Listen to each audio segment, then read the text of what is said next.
श्री कृष्ण कहते हैं, इन 5 पेड़ पौधों के कारण आती है गरीबी, तुरंत उखाड़ कर फेंक दे। एक समय की बात है, भगवान श्री कृष्ण के मित्र उनसे मिलने के लिए द्वारका नगरी में आते हैं। भगवान श्री कृष्ण उनका स्वागत करते हैं और उनके आने का कारण पूछते हैं। भगवान श्री कृष्ण के सखा उनसे कहते हैं कि सखा, तुम तो सर्वज्ञ हो, सब कुछ जानते हो। आज मैं तुम्हारे पास यह जानने के उद्देश्य से आया हूँ कि मनुष्य को किन किन वृक्षों का रोपण करना चाहिए, कौन से वृक्ष भवन के सामने लगाने चाहिए, किन वृक्षों का रोपण करने से दरिद्रता दूर होती है तथा शत्रु, रोग, भय, भूत, पिशाच आदि संकटों से बचने के लिए कौन से वृक्ष भवन की सीमा में लगाने चाहिए। भगवान श्री कृष्ण मुस्कुराते हुए कहते हैं, हे सखा, तुमने आज समस्त मानव जाति के कल्याण के उद्देश्य से अत्यंत महत्वपूर्ण प्रश्न किया है। इस संसार में वृक्षों का बड़ा ही योगदान है। वृक्ष सदा ही पूजनीय है, किंतु आज तुमने उचित प्रश्न किया है। भवन की सीमा में वृक्षों को लगाना बहुत ही शुभ फल प्रदान करता है। वृक्ष तथा पौधे भवन की सुंदरता को बढ़ाते हैं, साथ ही यह वातावरण को शुद्ध रखते हैं। वृक्षों से सकारात्मक ऊर्जा का संचार होता है, जो मनुष्य के जीवन के लिए अत्यंत आवश्यक होता है। वृक्ष नकारात्मकता को कम करके वातावरण को अधिक सकारात्मक बनाने का कार्य करते हैं। घर के सामने शुभ पेड़ पौधे लगाने से घर में सुख समृद्धि आती है। साथ ही यह पेड़ पौधे कई तरह के वास्तु दोष को नष्ट करते हैं। घर के आंगन में खड़े वृक्ष देवताओं के समान घर की रक्षा करते हैं। मित्रों, भवन के पास कौन से पौधे लगाने चाहिए और कौन से पौधे नहीं, इसके बारे में बताने से पूर्व मैं आपको एक प्राचीन कथा सुनाती हूँ, जिससे तुम्हें समझ में आ जाएगा कि पेड़ पौधे का भवन के पास लगाना कितना शुभ होता है और कौन से पौधे भवन के पास लगाने से दुख एवं दरिद्रता आती है। जो भी मनुष्य इस कथा का श्रवण करता है, उसके सैकड़ों पाप नष्ट हो जाते हैं और उसकी दरिद्रता का नाश होता है। भगवान श्री कृष्ण के सखा कहते हैं, हे केशव, मैं इस कथा को अवश्य ध्यान से पूरा सुनूंगा, कृपया मुझे वह कथा सुनाओ। भगवान श्री कृष्ण कहते हैं, हे सखा, पूर्व काल की बात है, एक धनेश्वर नाम का वैश्य अपनी पत्नी सुमति के साथ निवास करता था। धनेश्वर भगवान विष्णु का भक्त था और वह नित्य भगवान विष्णु की पूजा करता था। धनेश्वर की पत्नी भी सुशील और गृह कार्य में दक्ष थी। घर में धन धान्य की कोई कमी नहीं थी। भगवान की कृपा से उनके पास सब कुछ था। इस प्रकार से अनेक दिन बीत जाने के पश्चात धनेश्वर की जो पत्नी थी, उसका नाम जो सुमति था, उसने अपने आंगन में कुछ वृक्षों का रोपण किया और नित्य उन वृक्षों को जल चढ़ाकर उनकी सेवा करने लगी। किंतु धनेश्वर की पत्नी को वृक्षारोपण का ज्ञान नहीं था। उसने जो वृक्ष प्रिय लगे उसे वह वृक्ष रोप लिया। जो वृक्ष अशुभ होते हैं, उन वृक्षों का रोपण उसने अपने आंगन में कर दिया, जिस कारण से उस वैश्य धनेश्वर को व्यापार में काफी सारा घाटा होने लगा। उसके घर में रोज कलह होने लगी, पति पत्नी में बार बार क्लेश होने लगे। उन दोनों के जीवन में अनेक कठिनाइयां आने लगी। धनेश्वर का सारा व्यापार डूब गया और उसका सारा धन भी नष्ट हो गया। अब धनेश्वर के पास अनाज भी खरीदने के लिए पैसे नहीं थे। वह भूखे ही रहने लगे, जिससे क्रोधित होकर उसकी पत्नी भी गुस्सा करने लगी। वह अपने पति को कोई काम करने के लिए कहती। फिर धनेश्वर काम मांगने के लिए गांव में घूमने लगा, लेकिन उसे कहीं पर भी काम नहीं मिलता था। उसने आकर अपनी पत्नी से कहा, कोई भी काम नहीं दे रहा, अब मैं कहाँ पर काम खोजने जाऊं। वे दोनों ही पूरी तरह से निर्धन हो गए थे। दोनों के पास भी उद्योग करने के लिए कुछ नहीं था। धनेश्वर ने अपनी पत्नी के सारे गहने बेच डाले और जो कुछ भी मिला उसी से पेट भर लिया। इस प्रकार से अशोक वृक्ष लगाने के कारण दोनों के ही जीवन में घर, दरिद्रता और संकट आने लगे, किंतु वे दोनों ही इस बात को नहीं जानते थे। फिर एक दिन एक साधु महात्मा धनेश्वर के घर पर पधारते हैं। उन्हें देखकर धनेश्वर प्रणाम करता है और कहता है, हे साधु महाराज पधारिए, इस गरीब के घर में आपका स्वागत है। कहिए आपकी किस प्रकार से सहायता कर सकता हूँ। वे साधु महाराज कहने लगे, हे महोदय, मैं तीर्थ यात्रा पर निकला हूँ, विश्राम करने के लिए कोई जगह खोज रहा हूँ। यदि आपको कोई कष्ट ना हो तो मुझे अपने घर में स्थान दे दो। मैं अनेक दिनों से भूखा हूँ, कुछ भोजन भी प्राप्त हो जाए तो बड़ी कृपा होगी। साधु महाराज, आप अवश्य ही कोई पुण्यात्मा दिखाई पड़ते हैं। आपके मुखमंडल पर बहुत तेज है। आपकी सेवा करने का मुझे सौभाग्य मिल रहा है। आपकी सेवा करके मुझे बड़ा आनंद मिलेगा। कृपा करके आप घर के भीतर चलिए। फिर वह साधु महाराज उस धनेश्वर के घर के भीतर जाते हैं और विश्राम करने लगते हैं। धनेश्वर उन साधु महाराज की बड़ी सेवा करता है, किंतु उनके पास अन्न का एक दाना नहीं होता है। तो वह अपनी पत्नी से कहता है, हे प्रिय, आज हमारे घर पर जो साधु महात्मा आए हैं वह बड़े पुण्यवान दिखाई पड़ रहे हैं। हमें उनके भोजन के लिए कुछ उपाय करना चाहिए। मैं गांव में जाकर किसी से थोड़ा सा धन मांग कर लाता हूँ। इतना कहकर वह धनेश्वर गांव में एक सेठ के घर पर जाता है और उस सेठ से थोड़ा सा धन देने की विनती करता है, किंतु वह सेठ उस वैश्य को धन देने से इनकार करता है और कहता है, तुम्हारे पास तो फूटी कौड़ी नहीं है, तुम मेरा धन कैसे वापस करोगे। धनेश्वर कहता है, हे सेठ, कृपा करके आप मुझे थोड़ा सा धन दीजिए, मैं जल्दी आपको लौटा दूंगा। यदि मैं धन नहीं लौटा पाया तो आप मेरा घर ले लीजिएगा। धनेश्वर की बात सुनकर उस सेठ को उस पर दया आती है और वह उसे धन देते हुए कहता है, यदि तुमने धन नहीं लौटाया तो तुम स्वयं ही मुझे अपना घर सौंप दोगे। धनेश्वर कहता है, हे सेठ, मैं वचन देता हूँ, यदि मैं धन नहीं लौटाया तो मैं आपको मेरा घर सौंप दूंगा। फिर धनेश्वर उस सेठ से धन लेकर बाजार से दूध, चावल, सब्जी, आटा, शक्कर आदि चीज खरीद लेता है और लौटकर अपने घर आ जाता है। फिर वह अपनी पत्नी से कहता है, हे प्रिय, तुम उन साधु महात्मा के लिए भोजन बनाओ। फिर धनेश्वर की पत्नी भोजन बनाती है और उन साधु महात्मा को भोजन परोसती है। इस प्रकार से उस धनेश्वर की भक्ति और निष्ठा को देखकर वे साधु महाराज बहुत प्रसन्न हो जाते हैं। भोजन हो जाने के पश्चात वे जाते जाते उस धनेश्वर से कहते हैं, हे वैश्य, मैं तुम्हारी भक्ति और आदर सम्मान से अत्यंत प्रसन्न हूँ। तुम्हारी जो भी कामना है मुझे बताओ, मैं अवश्य पूरी करूँगा। तब वह धनेश्वर कहता है, आपका आशीर्वाद ही हमारे लिए सब कुछ है, किंतु मैं आपसे एक बात जानना चाहता हूँ कि किस बात के कारण मुझे दरिद्रता का दुख भोगना पड़ रहा है। हमने तो भगवान विष्णु की भक्ति की है, फिर हमारे जीवन में दरिद्रता क्यों आई है, इसका क्या कारण है, और इस दरिद्रता को दूर करने के लिए मुझे क्या उपाय करने चाहिए।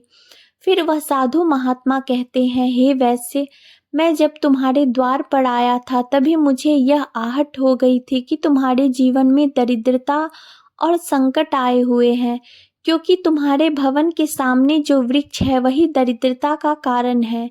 इसलिए तुम इन वृक्षों को हटाकर उनके स्थान पर शुभ पौधों का रोपण करो।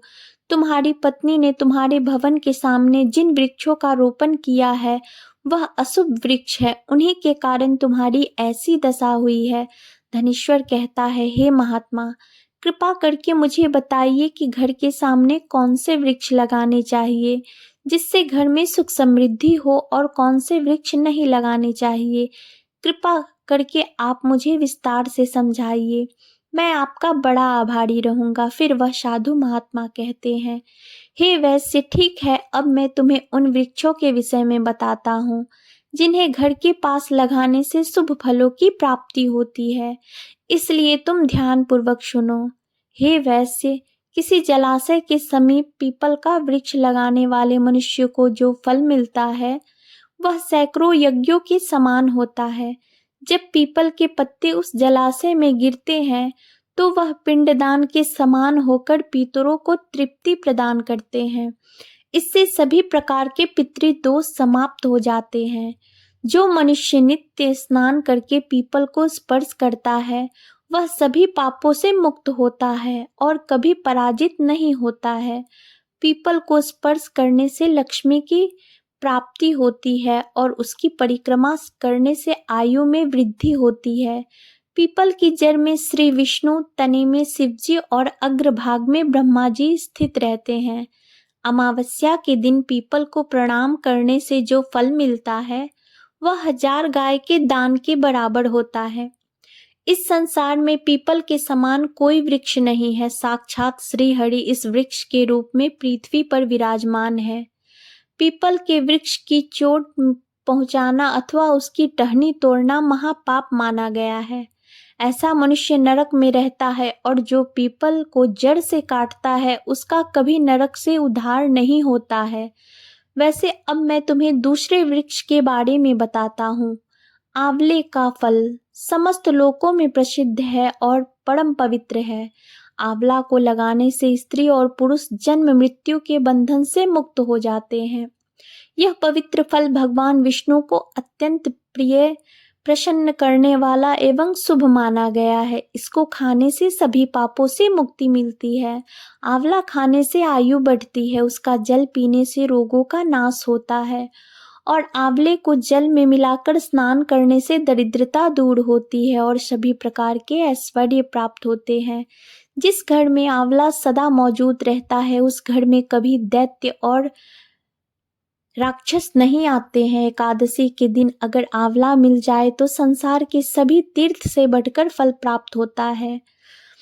अपने केस में आंवला लगाने वाला फिर से मृत्यु लोक पर जन्म नहीं लेता। जिस घर के सामने आंवले का वृक्ष होता है वहां पर साक्षात लक्ष्मी नारायण निवास करते हैं। तीसरा है अशोक का वृक्ष। अशोक के वृक्ष में अप्सराओं का निवास होता है। यह वृक्ष शोक का नाश करने वाला तथा निराशा को समाप्त करने वाला होता है। इस वृक्ष को घर के पास लगाने से घर में सुख शांति बनी रहती है। अशोक का वृक्ष शीतलता और यौवन प्रदान करने वाला होता है। माँ लक्ष्मी ने जब देवी सीता के रूप में अवतार लिया था तब रावण द्वारा अपहरण करने के बाद उनके आवास अशोक वाटिका में था। अशोक के वृक्ष ने माता सीता की बहुत सेवा की थी, इसलिए माँ सीता ने अशोक वृक्ष को यह वरदान दिया था कि जिस भी स्थान पर यह वृक्ष होगा वहां पर उनका सदैव ही वास होगा। चौथा है पाकड़ का वृक्ष। प्रत्येक मनुष्य को पाकड़ का वृक्ष अवश्य लगाना चाहिए। यह वृक्ष लगाने से जो फल मिलता है वह महायज्ञ के समान होता है। कलयुग में मनुष्य यज्ञ नहीं कर पाएंगे, इसलिए उन्हें एक प्रकार का वृक्ष अवश्य लगाना चाहिए। पांचवा है नीम का वृक्ष। नीम का वृक्ष लगाने से सूर्यदेव सदैव प्रसन्न होते हैं। नीम का वृक्ष आयु प्रदान करने वाला माना गया है। इसे घर के पास लगाने से नाना प्रकार के रोगों से छुटकारा मिलता है। माँ लक्ष्मी को नीम के पत्ते अत्यंत प्रिय होते हैं, इसलिए वह नीम के वृक्ष के पास निवास करती है। घर के सामने नीम के वृक्ष का रोपण करने से धन संपत्ति की प्राप्ति होती है। छठा है जामुन का वृक्ष। यदि कोई मनुष्य कन्या प्राप्ति की कामना करता है तो उसे जामुन का वृक्ष लगाना चाहिए। जिस मनुष्य के घर के सामने जामुन का वृक्ष होता है उनके घर में कन्या का जन्म होता है जो कुल का गौरव बढ़ाती है। सातवां है बेल का वृक्ष। बेल के वृक्ष में भगवान शिव और गुलाब में देवी पार्वती का निवास होता है, इसलिए अगर बेल के वृक्ष के पास गुलाब का पौधा लगाया जाए तो शिव पार्वती का आशीर्वाद प्राप्त होता है। उस घर में कभी दुख दरिद्रता नहीं आती है। उस घर में कभी अकाल मृत्यु नहीं होती है और कोई स्त्री विधवा नहीं बनती है। आठवां है नारियल का पेड़। नारियल किसी भी धार्मिक अनुष्ठान का आवश्यक अंग होता है। यह अत्यंत शुभ माना जाता है। घर के आंगन में नारियल का पेड़ होने से उस घर में हमेशा सुविधा होती है और उस घर के सदस्यों का समाज में बहुत मान सम्मान होता है। सुंदर पत्नी की कामना करने वाले मनुष्य को अनार का वृक्ष लगाना चाहिए। पलाश का पेड़ ब्रह्म तेज प्रदान करने वाला है, इसलिए इसका रोपण अवश्य करना चाहिए। वंश वृद्धि और संतान प्राप्ति की कामना वाले मनुष्य को अक्कोल का वृक्ष अवश्य लगाना चाहिए। अगर मनुष्य किसी बीमारी से पीड़ित है तो उसे खैर का वृक्ष लगाना चाहिए। खैर का वृक्ष लगाने से बड़े बड़े रोग नष्ट हो जाते हैं। यह वृक्ष आरोग्य प्रदान करने वाला होता है। मोगरा के वृक्ष में गंधर्व निवास करते हैं, इसलिए इस वृक्ष का रोपण अपने घर के पास करने से कार्यों में सिद्धि और शुभ फलों की प्राप्ति होती है। खासकर कला के क्षेत्र में काम करने वाले लोगों को यह पौधा अवश्य लगाना चाहिए। यदि किसी मनुष्य को चोर और लुटेरों का भय सता रहा है तो उसे अपने घर के पास बैत का वृक्ष जरूर लगाना चाहिए। यह वृक्ष लुटेरों और चोरों को भयभीत करता है और घर की रक्षा करता है। चंदन और कटहल के वृक्ष पुण्य और लक्ष्मी प्रदान करते हैं। इन वृक्षों का रोपण करने से दुख दरिद्रता समाप्त हो जाती है। घर की उत्तर दिशा में कनक चंपा का पौधा लगाया जाता है तो धन में वृद्धि होती है। केले का पेड़ भी बहुत शुभ होता है और यह घर में सुख समृद्धि और खुशहाली लाता है। केले के पेड़ में भगवान विष्णु का वास होता है, इसलिए घर में केले के पेड़ होने से घर में धन की कमी नहीं होती है। हर श्रृंगार के पौधे को पारिजात भी कहा जाता है। इस पौधे की उत्पत्ति समुद्र मंथन के समय हुई थी और माँ लक्ष्मी भी समुद्र मंथन से ही प्रकट हुई है, इसलिए पारिजात के पौधे का बहुत अधिक महत्व है। यदि इस पौधे को अपने घर पर लगाते हैं तो आपको माँ लक्ष्मी की विशेष कृपा प्राप्त होती है। मनुष्य को कभी भी तार का वृक्ष नहीं लगाना चाहिए। तार का वृक्ष संतान का नाश करने वाला होता है। जिस घर के पास तार का वृक्ष होता है उस घर के संतानों की कभी उन्नति नहीं होती है। मनुष्य को कभी भी अपने घर के बाहर का वृक्ष नहीं लगाना चाहिए। इन वृक्ष पर प्रेतों का वास होता है। जो मनुष्य बाहेर का वृक्ष लगाता है वह प्रेत बन जाता है। इसके नीचे बैठकर कभी पूजा भी नहीं करनी चाहिए। अगर किसी मनुष्य को शत्रुओं का भय सता रहा है तो उसे केवड़ी का वृक्ष लगाना चाहिए। यह शत्रुओं का नाश करने वाला होता है। घर में कभी भी ऐसे पौधे नहीं लगाने चाहिए जिनको काटने या तोड़ने पर दूध निकलता हो। घर के सामने कभी भी बबूल का पेड़ नहीं लगाना चाहिए, इसे लगाने से विपत्ति आती है। घर के सामने बेर का वृक्ष भी नहीं लगाना चाहिए, इसे लगाने से नकारात्मकता बढ़ती है, धन का नाश होता है और संकट आते हैं। किसी भी मनुष्य को अपने घर के सामने पपीते का वृक्ष नहीं लगाना चाहिए। इस वृक्ष को लगाने से धन का नाश होता है और दरिद्रता आती है। अगर पीपल का वृक्ष भवन की पूर्व दिशा में होता है तो घर में निर्धनता व्याप्त हो जाती है। वट वृक्ष घर की पश्चिम दिशा में हो तो घर में शोक चिरकाल तक रहता है। दक्षिण दिशा में तुलसी का पौधा हो तो संतान को पीड़ा सहनी पड़ती है।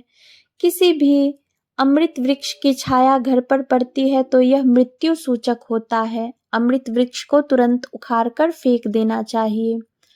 साधु महात्मा कहते हैं, इस प्रकार से मैंने तुम्हें इन सभी शुभ और अशुभ वृक्षों के विषय में बता दिया है, इसलिए तुम्हें इन वृक्षों का रोपण करो और भगवान की कृपा को प्राप्त करो। वह धनेश्वर कहता है, हे महात्मा, आपने आज मुझे उत्तम ज्ञान दिया है, मैं आपको धन्यवाद करता हूँ। फिर वह साधु महात्मा धनेश्वर को आशीर्वाद देकर उस स्थान से अंतर्ध्यान हो जाते हैं। साधु महात्मा को अचानक से अदृश्य हुआ देखकर धनेश्वर और उसकी पत्नी को आश्चर्य होता है। फिर उन्हें समझ में आ जाता है कि साक्षात विष्णु भगवान ही उसके घर पर आए थे। फिर धनेश्वर उन साधु महात्मा के कहे अनुसार अपने घर के सामने अनेक शुभ वृक्षों का रोपण करता है, जिससे अचानक ही उसे बहुत सारे धन की प्राप्ति होती है और उनकी दरिद्रता दूर हो जाती है। धनेश्वर और उनकी पत्नी भगवान विष्णु को धन्यवाद करने लगते हैं। भगवान श्री कृष्ण कहते हैं, हे सखा, इस प्रकार से मैं तुम्हें शुभ और अशुभ दोनों प्रकार के वृक्षों के बारे में बताया है। अब तुम भी जाकर अपने भवन के पास इन वृक्षों का रोपण करो। तो इस प्रकार से भगवान श्री कृष्ण ने भवन के पास लगाए जाने वाले शुभ और अशुभ वृक्षों के बारे में बताया।